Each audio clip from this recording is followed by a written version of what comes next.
For the past year, I've been sharing my brain.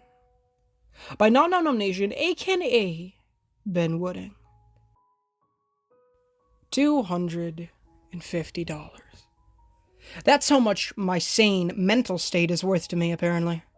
About 2 years ago, I was a little low on money. Not dangerously so, but enough where I was looking for a little extra. So, when I saw that a science company called Visionees was offering $250 for non-dangerous tests and samples, I almost immediately signed up. I had to go to a random small building in my city. It's one I walk past all the time, but never really take any notice of. I occasionally see the doors open and people inside. I think it's just a generic building for businesses to rent out for a day. It was my first time inside, and it consisted of just 2 rooms. The larger room that you entered into was full of chairs.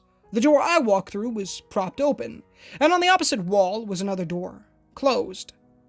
There were only 3 other people sat down. I took a seat and waited.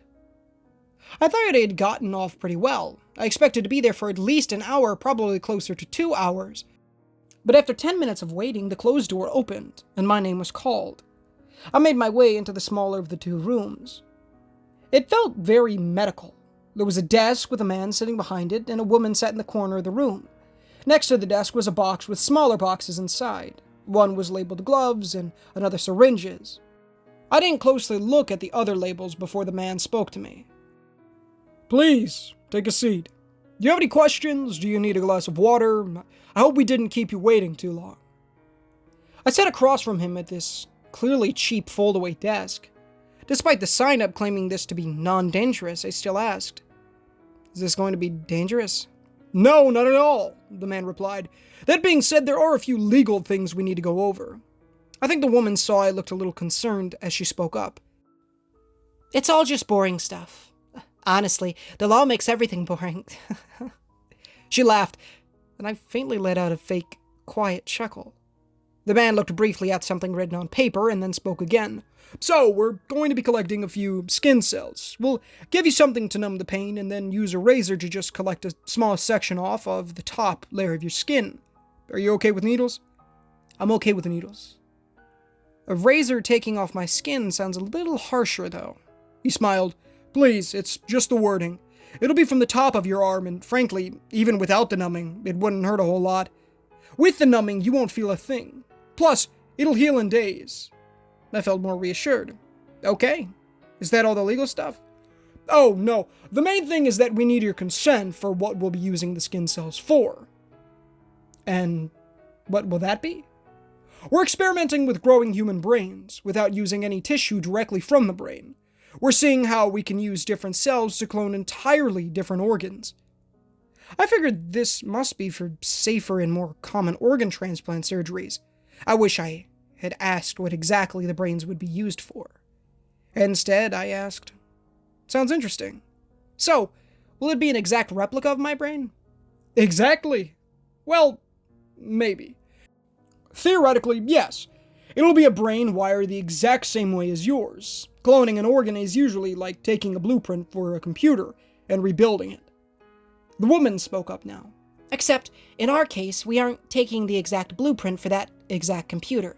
It's more like we're taking a different blueprint from the same library and using it to figure out other blueprints." I was a little confused, but confident enough in my understanding. "I think I get it. Because you're not using my actual brain cells, you're using my skin cells to predict what my brain cells are like."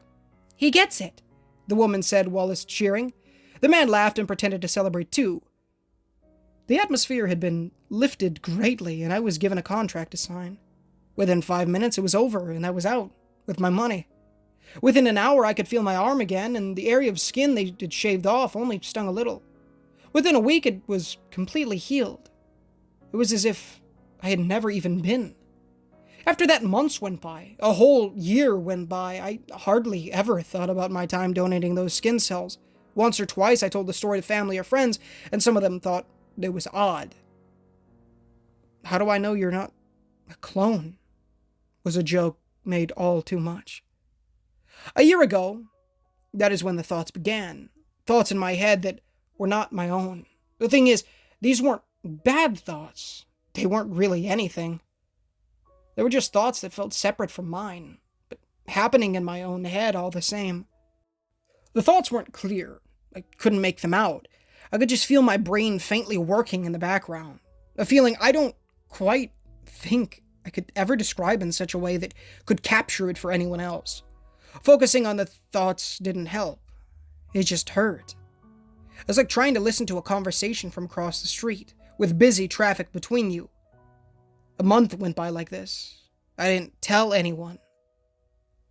That's when for the first time, I could make out one of the thoughts. Use an equation. D equals the root of x1 minus x2 squared plus y1 minus 1, 2 squared. I could clearly and vividly imagine the equation. I couldn't hear it or see it. These were not external hallucinations. These were clearly thoughts in my own head. Foreign thoughts that I could not control. I was not a numbers guy. I didn't know much about math or computing at all, yet when I looked this up, it was a real formula. It calculates the distance between 2 points. I was convinced that I had never heard this equation in my life, but I calmed myself down. I wasn't having visions, no, I must have learned this back in school, and it's gone to the back of my mind. I was wrong. As time went on, so did the thoughts, all sorts of math and scientific theories, ones I had never heard of. You may have noticed my wording of, I was not a numbers guy. Well, that's because I am now.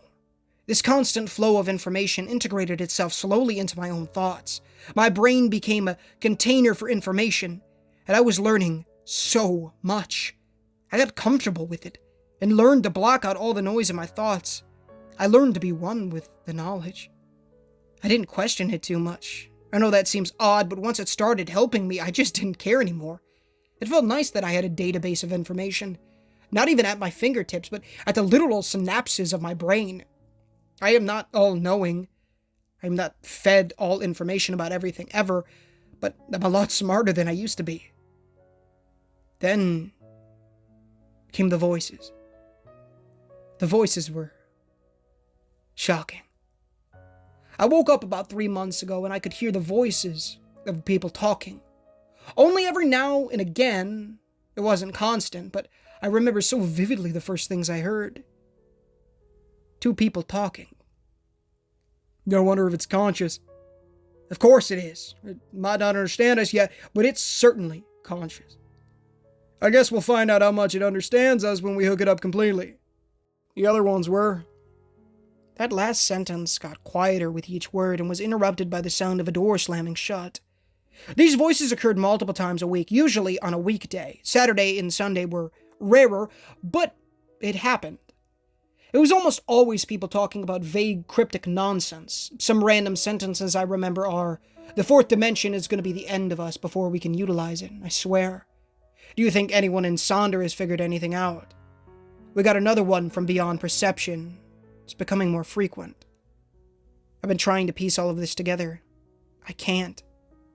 I'm missing too much of the puzzle to even try. But last week I got another piece. I dreamt that I was in a jar full of water. I couldn't move or even look around. My vision was fixed in place. But I could see other jars nearby. 3 of them with a brain inside. After minutes of staring at this, a woman came into my field of view. The same woman who had been sitting in the corner of that skin cell donation room. This was the first time that I clicked what had happened. I've been understanding the thoughts and perceptions of my cloned brain. The other brain jars had wires sticking out of them. I couldn't look up, but I could only assume mine did too. My best guess is that they cloned my brain and are trying to use it as some sort of computer to calculate equations and understand the world better than any human. They just didn't expect some of that information to leak back to the source. It was around this point that I jolted awake from the shock. I caught my breath and concentrated. There I was again. Without even dreaming, I was back in that jar, yet at the same time I could see multiple other places. I was viewing so many different perspectives at once, mostly inside of Vision's HQ. It's like I was inside the camera systems. I could see a room of people sitting at desks, typing. I could see a small seaside village. I could see a room that was empty, all apart from a table and a tall grey creature stretched out on top. The creature was cut open with organs spilling out of it that you wouldn't see in any human or animal. I can see so much whenever I close my eyes. Every day it changes. Every day it's something horrific. Today I can see a man sat on a chair. He's just sat there whilst there are bodies on the floor around him, inside out. They have no skin. They're dead. I cannot contact a vision as they won't answer me. I can only see the horrors that go on inside. This company is freaked up. I want them to unplug the brain. I want them to kill it. I think it's helping them automate their systems, but that's my brain. They're using me to run their diabolical research. I don't care what it does to me. I need them to unplug it. I need them to stop it. They have no idea that they're using me. They have no idea that I can see them. They have no idea that I'm in their systems. I try every day to control my other brain, and I feel like I'm getting closer. I'll take them down from the inside when I can. Until then, I can only watch. Until then, I have to accept that I am no longer just myself. I am Visionaz. Hey guys, Ninja Game here, and thank you so much for watching today's video. If you did enjoy, please leave a like on the videos. It does help the channel innumerably and does get the gospel on people's feeds as well. As please consider subscribing as we are trying to hit 10,000 subs by the end of the year, and it would be a massive blessing from the Lord if you guys did so. As always, guys, the $1 million question's on screen right now, pin comment description if you prefer to read it that way, but please do give it a reason. It does teach you. It will teach you how to gain eternal life, how to go to heaven. Who wouldn't want that? It'll teach you about repenting of your sins and trusting in the good Lord Jesus Christ with our own strength, as well as building that relationship with the Lord by reading the Holy Bible daily, praying daily, and evangelizing to people. It's great stuff, so please do so. Of course, guys, the $1 million question, as well as anything else I talk about here, is not associated with the author or the story in any way, shape, or form. It's for you, the viewer, to read, so please do so. Of course, the amazing Num Nation, aka Ben Wedding, a link to his YouTube or his Reddit page, as well as the original story, will be found in the description, as well as let me know what you thought of the story in the comments. I thought it was a great one. It's like 11:40. There's a good chance this is going to come out late, so I do apologize for that. But yeah, so, and then it's also the reason that I wanted to make sure that we got this out, so I chose a shorter story that we could get out, so that's why there's not a part of the Children of the Oak Walker, so, of course I do apologize for that, but this is a great one as well, so I hope you do enjoy it, nonetheless, of course. The Amazing Mew, whose YouTube channel and all the music in these videos will be found in the description, whose music I use in all these videos. If you'd like to find, use his music for your videos, you'll find make sure that the specific song that you would like to use says in the description, free to use as long as credit is given. It should, for sure, space specifically if it is not free to use as long as credit is given. But if it does not, if it says no, then you can, obviously. But if it says yes, as long as credit is given, you can pop a beautiful link in your description for his YouTube channel, as well as possibly put the link to the song as well. I more do that so that you guys can easily find the music you want to listen to from these videos, if you would like to listen to it in your free time like I love to do, because I love music so very, very much. Please join the Discord. A link in the description will, of course, be there, as well as, please, we're building an awesome community over there, so please come over and say hi. Love to talk to you guys over there, as always. If we do hit 10,000 subs, I will be platinuming one of the hardest games out there to platinum, Crypt of the Necrodancer, so please, please, please come on over and hit that sub button so we can do that by the end of the year, of course, though. My brothers have a YouTube channel, Tamak Plush Videos, where they're uploading plush videos, and they're uploading daily in 2024. And, of course, if you guys would like to, please go check those out. A link in the description, of course, will be there. And they're uploading daily in 2024, and I recommend the 2021 videos and the new South Park series, where I play Eric Cartman, of course, guys. And yeah, it's great stuff, so please go check it out. My youngest brother Cole wants to be a rapper, so I'm going to leave a link to his YouTube channel and his SoundCloud in the description. The Cole is his name. It's great stuff, so please, please, please, please go check that out.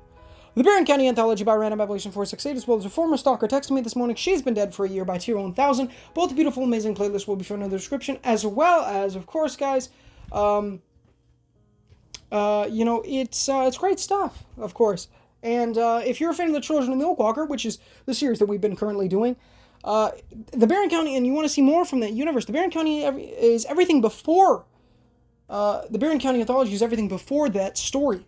So if you have yet to catch up and you want more from that, and you really should, to understand the story better, make sure to go do that. As well as, if you've already caught up, you can find a link in, hopefully, in the description to Random Babylation 468's Reddit page, where you will be able to easily find a link to read ahead. Of course, we're continuing to do the series, so if you want to listen to it instead of reading about it, by all means, they will be coming out. So just look forward to those, of course. I'm not going to talk too much today, obviously. The story was great, so let me know what you thought in the comments, but I do got to get this out. It's probably going to be late, so I really do apologize for that. But yeah, I love you guys.